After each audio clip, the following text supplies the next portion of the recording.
Nouvelle émission au Paris, à Tarbes, pour vous faire découvrir les coulisses des créations. Et ce mois-ci, c'est la Compagnie du Vide qui s'installe sur la grande scène, où d'ailleurs nous sommes installés exceptionnellement.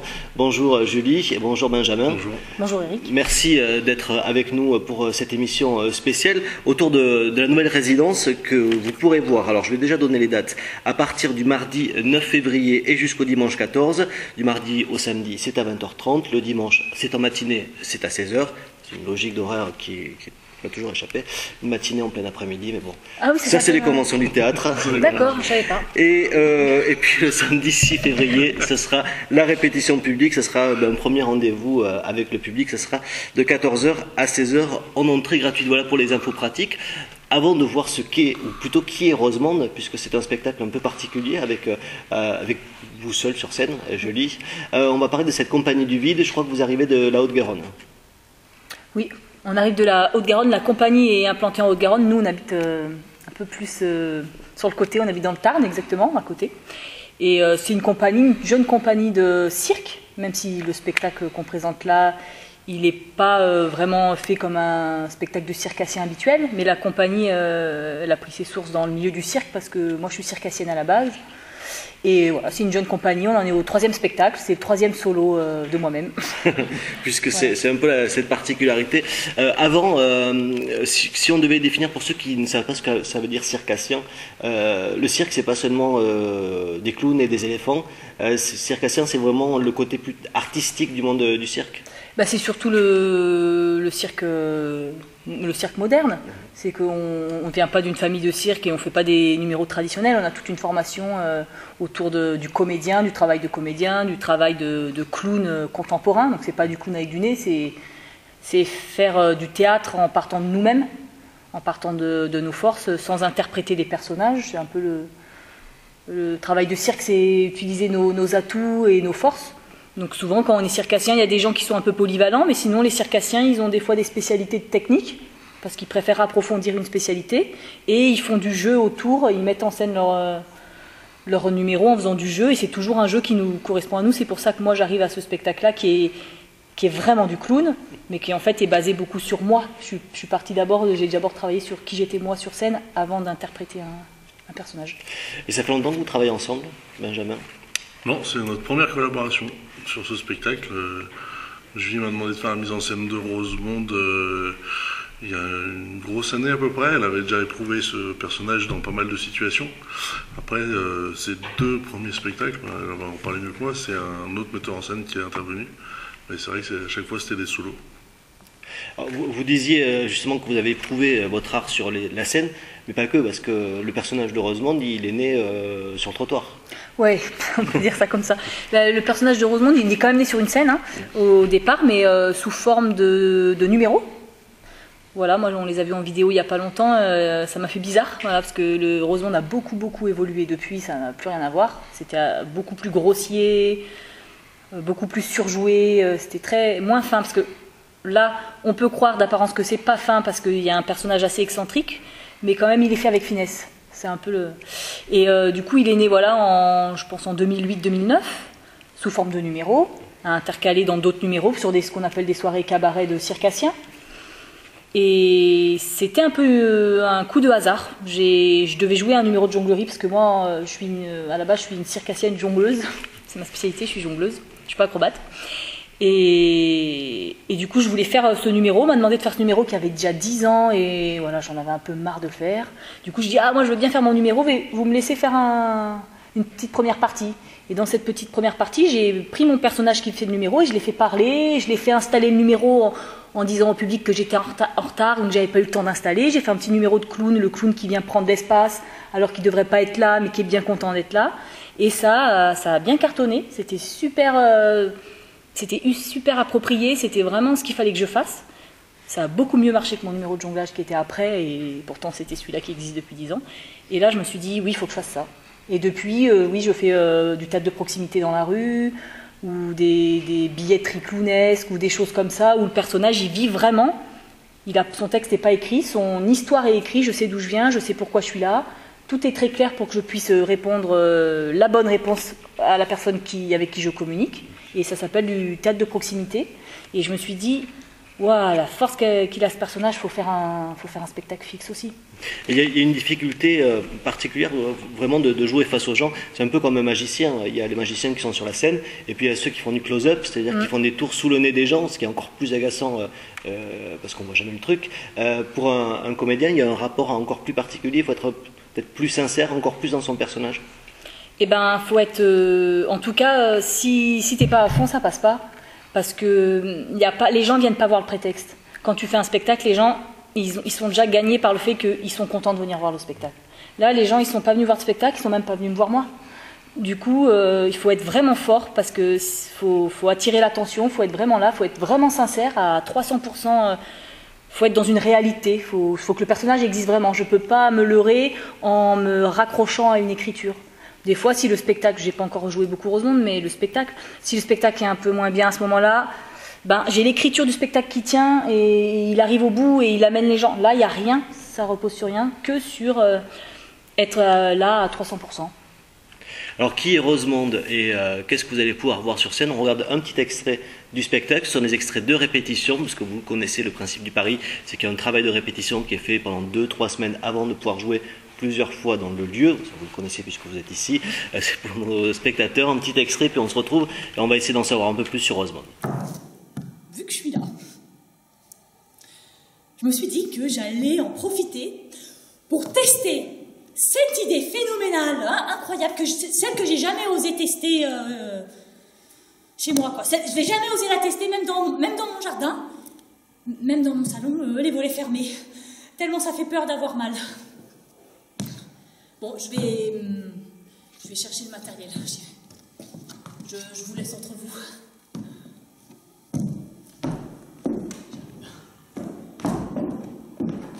Ce que vous pouvez faire, en attendant, vous pouvez en profiter pour discuter avec votre voisin, avec qui vous êtes venu, continuer la discussion que vous aviez dans la voiture, que moi je vous ai coupé de court sèchement parce que je fais que de parler tout le temps.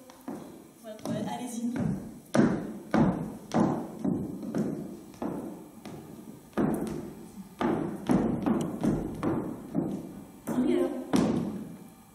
Madame Hélène, est-ce que vous pourriez leur mettre à tous par un seul une lumière un peu plus propice à la rencontre? Ah oui, pour qu'ils se... genre une sombre pénombre. Voilà. Stop, pas plus. Non, parce qu'après, ils vont devoir se toucher pour se rencontrer et tout. Il ne faudrait pas que ça aille trop loin non plus. Bon, j'arrive. J'ai une autre idée. J'ai pensé à un truc, après j'y vais. C'est que si, au cas où, parce que moi je vous ai dit de parler avec votre voisin, mais au cas où, si vous n'avez pas envie de continuer la discussion avec votre voisin, parce que ça fait déjà 2 heures qu'il vous rabâche les mêmes choses dans la voiture et que ça vous saoule et que vous en pouvez... Parce que ça se trouve, même votre copine, vous l'avez eu 3 heures au téléphone hier, vous ne pouvez pas en placer une, ça comme ça depuis 2 ans, ça se trouve même, ça fait 25 ans que vous êtes marié avec lui et qu'il est toujours à côté de vous au théâtre et que c'est toujours les mêmes rengaines. Dans ce cas-là, ce que vous pouvez faire, vous pouvez changer de partenaire. Allez-y, saisissez votre chance, prenez votre liberté.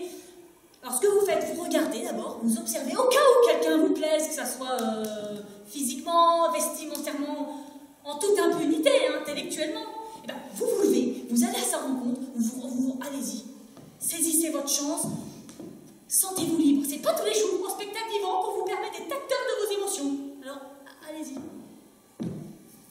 Je reviens. Faites comme si j'étais pas là. En même temps, je suis vraiment pas là. Rosemonde, c'est la nouvelle résidence de la Compagnie du Vide, ici sur la scène du Paris à Tarbes, à voir du mardi 9 jusqu'au dimanche 14 février. Une Saint-Valentin avec le public, ça doit être sympa. Ouais, ça va être sympa. Surtout avec cette Rosemonde qui est un peu à l'image de ce que vous nous disiez tout à l'heure, quand vous assurez la première partie de vous-même. de vous, jongleuse, vous assurez la première partie avec le personnage. C'est un peu cet esprit-là, c'est-à-dire que c'est quelque chose qui est pas dans les normes, ce que vous allez nous proposer. Déjà, d'ailleurs, on devrait d'abord vous remercier parce que la résidence qui était prévue est annulée au dernier moment et on vous a appelé pour venir occuper la scène. Oui, c'est un peu ça. C'est le pitch, c'est le principe, de départ de cette pièce. Voilà, là on s'adapte un peu. Là, on se dit que comme on est écrit dans le programme, on est en train d'y réfléchir parce qu'on est en création, on va peut-être se dire qu'on est dans le programme, les endroits où c'est flagrant qu'il y a écrit Rosemonde dans le programme, et qu'en fait, Rosemonde, elle a complètement oublié qu'elle était dans le programme. Elle a eu le directeur au téléphone l'année d'avant parce que c'est la copine de sa cousine, du cousin de son beau-frère. Elle lui a dit « Ah, j'ai un plan pour toi. » Tac, elle est dans le programme, mais... C'est que ça marche beaucoup comme ça ici. Ah bah bien sûr, on sait bien que ça marche comme ça. Et du coup, elle a complètement oublié. Et le matin, il y a le directeur qui l'appelle et qui lui dit « Rosemonde, on t'attend pour t'installer. » et... Où tu es. Où tu es. Et donc du coup... Rosemonde, elle se dit « Qu'est-ce que je vais faire ?» Montrez-moi la salle. Ouais, il y a plein de chaises. Ah, c'est un théâtre de professionnels. Ouais, faut que je fasse un truc original. Il y a eu quoi avant? Il y a eu Molière. Moi, je vais pas faire Molière. Bon, je vais trouver un truc qui tue. Et elle cherche l'exploit qui tue pour passer à la postérité. Voilà. Et on verra si ça marche, mais a priori, ça devrait bien le faire parce que c'est. Alors, il y a marqué cirque sur la plaquette de cette résidence au Paris. Vous nous le disiez, c'est pas vraiment du cirque, c'est plutôt l'esprit circassien, mais c'est à la fois entre du théâtre parce qu'il y a une partie qui est écrite et une partie qui est improvisée. Donc c'est une espèce de mélange à la fois quelque chose qui peut être répété, quelque chose qui va se faire en fonction du public que vous avez devant. Ou de l'humeur du jour, peut-être aussi. Ou de tout, de ce qui se passe. Je suis pas vraiment toujours en lien avec ce qui se passe dans l'actualité, que je suis un peu quelqu'un de fly et tout ça, mais par contre, ça peut aussi être en lien avec ce qui se passe en ce moment, ce qui s'est passé dans le couloir, ce qui se passe en ce moment en France ou sur la planète. Rosemonde, elle est vraiment là aujourd'hui dans le moment, donc tout peut chavirer. Il y a Hélène à la régie qui, au cas où à un moment il se passe un truc, c'est possible qu'un jour il se passe un truc phénoménal avec quelqu'un dans le public, que ça prenne un quart d'heure. C'est possible que je sois obligée dans mon cerveau, en prenant de la distance, ou là j'ai pris un quart d'heure plus, il va falloir que je saute une scène du spectacle parce que sinon le spectacle va faire 1h30. Voilà, il faut aussi que les gens qui travaillent avec moi puissent me suivre parce qu'on ne sait jamais ce qui se passe. Mais moi j'avais un peu de mal à assumer que c'était du cirque. Mais apparemment c'est du cirque parce que c'est pas, moi je peux pas assumer de dire que je fais du théâtre parce que je veux dire, moi j'ai pas de formation de comédienne. Moi je fais du clown. La manière dont je vis le théâtre, c'est du clown et le clown c'est du cirque. Improviser, être là avec ce qu'on est, c'est une technique de clown. L'improvisation c'est une technique aussi de clown. Donc on s'est dit c'est du cirque aussi. C'est vraiment du cirque. Il y a aussi ce danger.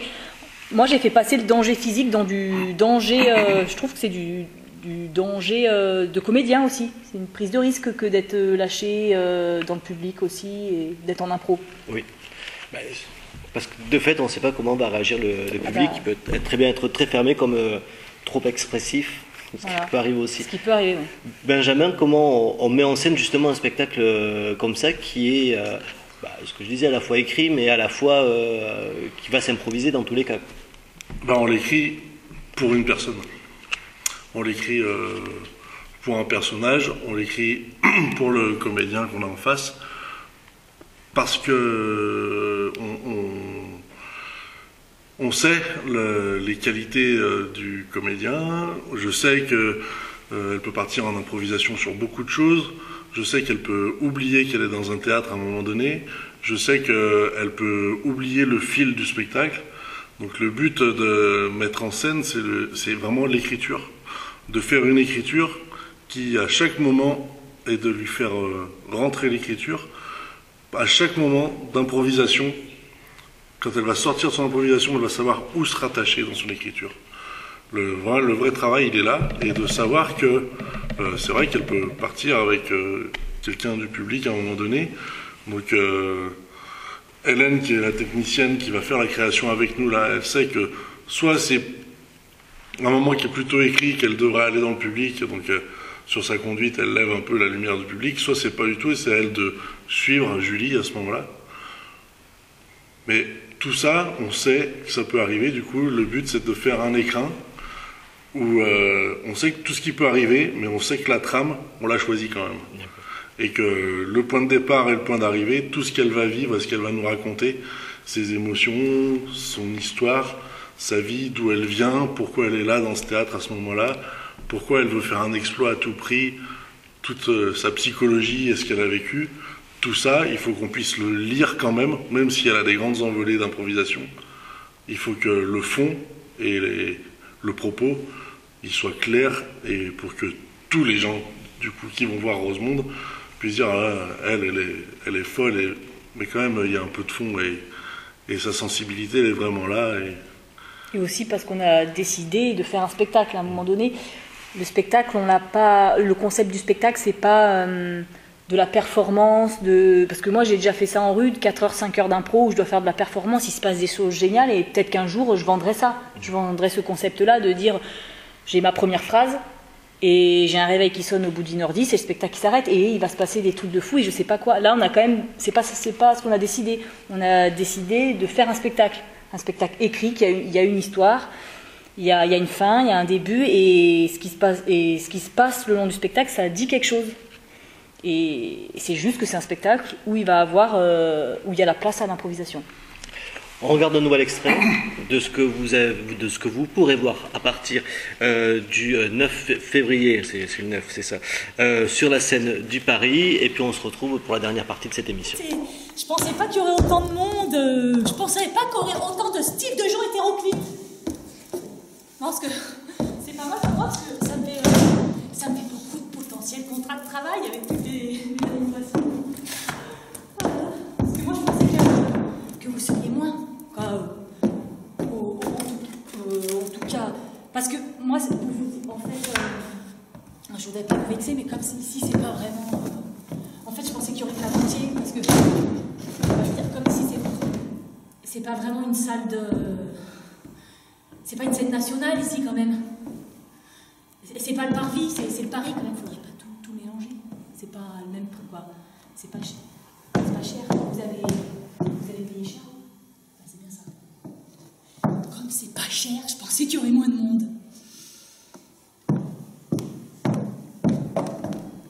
Pour vous dire totalement la vérité. Souvent, quand c'est pas cher, souvent c'est que c'est nul. Souvent, hein. Je veux dire, je veux pas dire que là ça va l'être. Nul, non. Je veux dire que vous auriez pu le croire que ça puisse l'être. Alors que par là, non.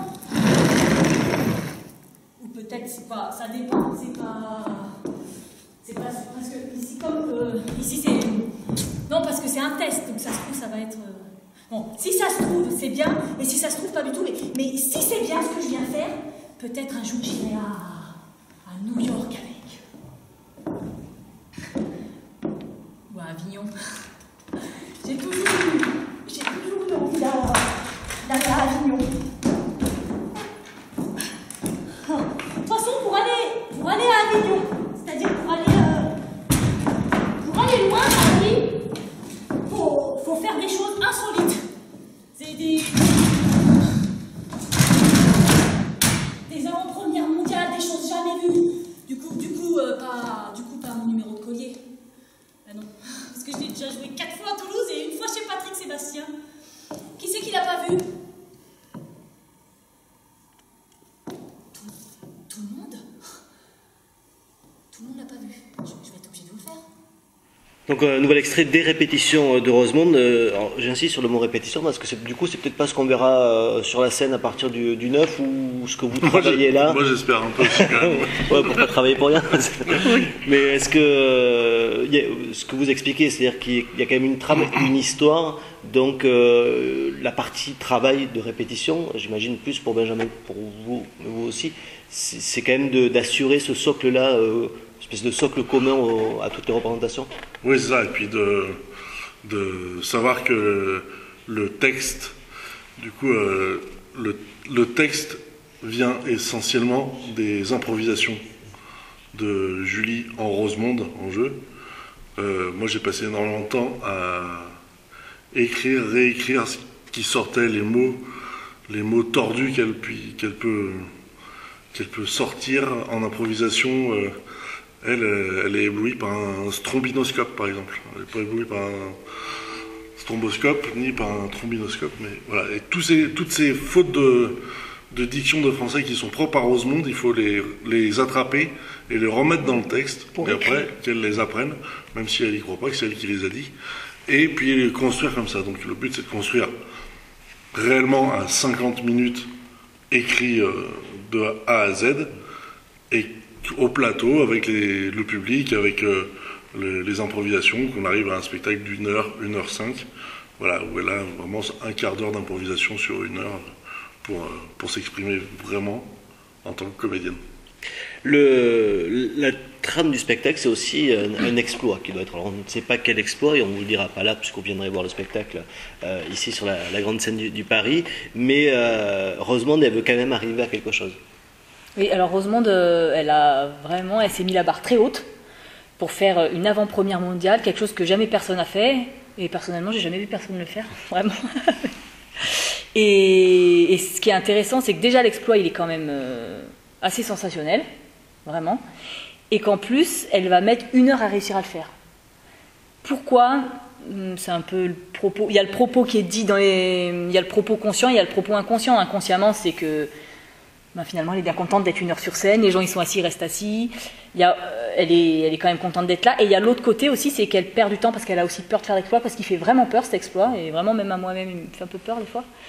Et du coup, on tend l'élastique, la tension. Plus on attend, plus on repousse le moment fatidique de l'exploit, plus l'élastique il se tend et plus le public a peur, et moi aussi. Et ça met encore plus d'importance à cet exploit. Alors la question, c'était l'exploit. Je pense que l'exploit, qu'est-ce qui signifie l'exploit pour monsieur, madame, tout le monde ? C'est un peu jusqu'à où on se permet d'aller dans la vie, pourquoi on ne fait pas les choses parce qu'on n'ose pas, pourquoi il ne faudrait pas oser faire tout ce qu'on a envie de faire, pourquoi des fois il faut mieux se retenir parce que c'est dangereux, comment